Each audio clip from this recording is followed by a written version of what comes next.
sometimes preparing the wound for more debridement, for example, using autolytic debridement to soften the eschar and soften the slough. Thinking about what is available, we have the biological type of debridement, which is achieved by means of maggot therapy. So think about the best solution for the wound that you have, the situation that you have.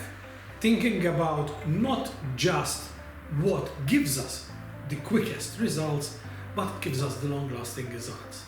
Nowadays, there's a lot of dressings that have been brought to us with the idea that they can help us with debridement. In the beginning of these advanced wound care products, we had the hydrocolloid dressings, we had the hydrogel dressings that can soften and do that autolytic debridement. Nowadays, we've got type of dressings. For example, one of them is a polyacrylate fiber dressing, which helps in the desloughing and the removal of the devitalized tissue from the wound bed. So one of the first things that we always have to keep in mind when we are using these type of dressings is always to protect the peri-wound skin, because we don't want a macerated peri-wound skin. So once we have talked about debridement and desloughing, we move to the eye, which includes infection and inflammation. Once we have debrided the wound, we are already helping the wound to move away from the inflammatory process. Because remember, inflammatory process is the place where the wounds get stuck when we have these type of stalled wounds.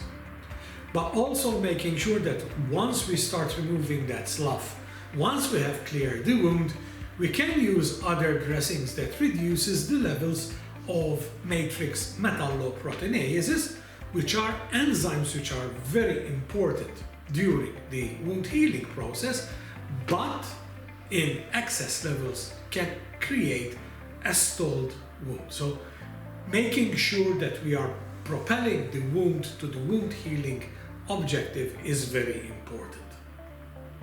When we talk about infection, infection has been defined many times. One of the best publications that probably you could look at is the guidelines suggested by the IWII that gives us these guidelines from years to years, talking about what are the best practices for managing infected wounds.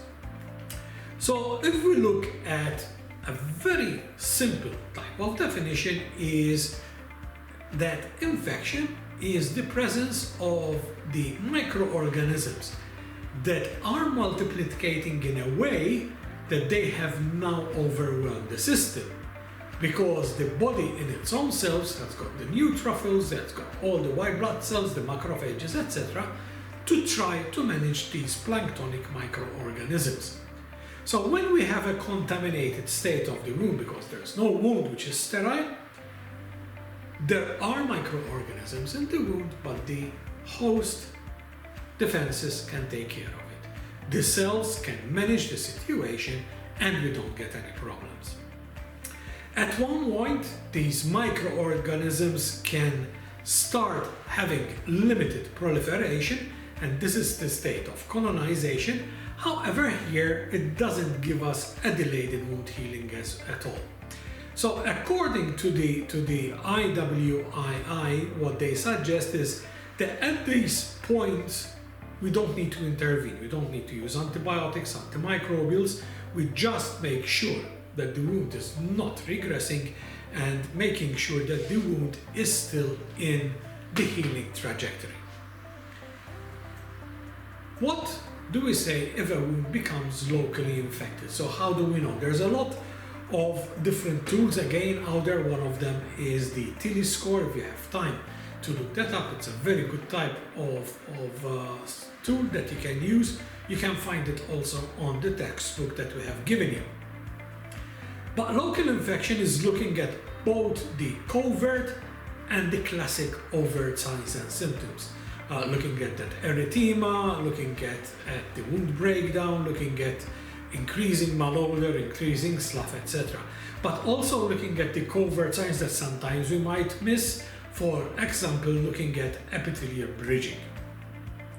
At this point, the guidelines suggest that we treat the wound as a locally infected by managing the infection locally by means of local antimicrobial, for example, a silver dressing. We might have more proliferation of the microorganisms that now start to infiltrate the surrounding area. We have spreading erythema of about 2 centimeters, which means that the microorganisms are now infecting the tissue surrounding the wound. In this case, for spreading infection, what we need to do is, apart from the local antimicrobial, we also need to introduce the antibiotics, which are given systematically. If not managed well, that can lead to spreading infection that can be fatal for our patients. Another thing that we're talking a lot about nowadays in infection is biofilm. And biofilm has been documented for many years that it is present in chronic wounds, but we know that nowadays we are talking about even stalled wounds which are acute, for example burns, can have a biofilm in it. So what does a biofilm present? So in the beginning we have these free-flowing planktonic microorganisms that start attaching themselves to the wound bed. They attach themselves more strongly. They start creating a small colony and covering themselves with the extracellular polymeric substance, which is like a gel that covers these microorganisms. They start to proliferate in there, and that EPS is now their cocoon where the body's defenses and anything we put in like antimicrobials will not be able to penetrate it. What happens now, we have excess MMPs, we have the disruption of the wound healing environment, and what is happening now is that the biofilm continues to grow and mature and disperse to cover more of the wound. One of the biggest problems with biofilms is that yes, we can debride and remove the EPS. However, once we put a dressing on top of that wound, within 6 to 12 hours that EPS starts forming again, and within 2 days we have a mature biofilm. So we either change the dressing every day or even more frequent, which doesn't make sense, or else we need to find a solution like types of dressings that will continuously clean the wound bed that doesn't allow the biofilm to start again. So what do we need to do it? We need to do that mechanical action, kill the microorganisms, but then continuously clean the wound by means of dressings which are considered as anti-biofilm dressings. Again, remember the session we had about evidence-based practice. Don't believe everybody, but challenge, look at the evidence-based and make sure that the dressings you are using are really anti-biofilm. Once we do the debridement and desloughing, we have now removed all the non-viable tissue. Now we have helped the wound to move from the inflammatory phase into the proliferative phase. Now we have the granulating tissue, and later we have the shrinkage of the wound and epithelialization. What do we need to do here is to create a balanced, moist wound healing environment.